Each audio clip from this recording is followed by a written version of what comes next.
There's a rumor circulating online on Twitter X, and please follow me on Twitter X at Lulama Anderson.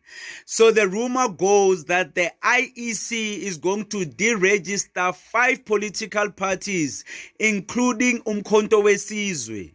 This comes after the ANC has been complaining for the longest time that uMkhonto WeSizwe should be removed from the ballot box. They even said that the IEC unlawfully registered uMkhonto WeSizwe. And only a couple of days ago, ANC took MK and Jacob Zuma to court, and we are about to see the proceedings.